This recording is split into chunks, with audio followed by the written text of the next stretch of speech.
Okay, we're up here on the roof looking at this chimney cap. You try and fix this so that water doesn't rain down it.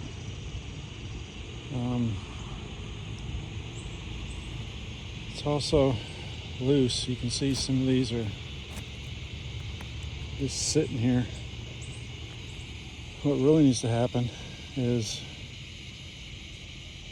all 4 of these need to come off.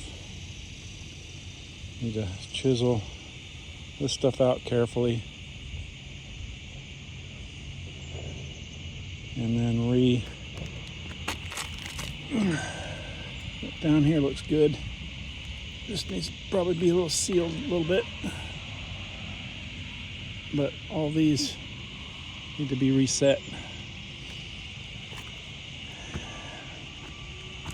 Not sure what to do about these either.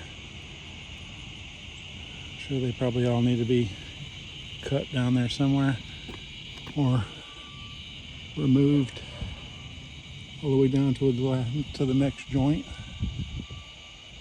and new terracotta put in,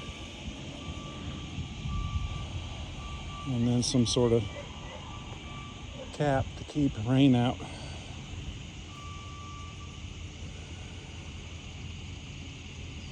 I'm guessing something similar that you see over there.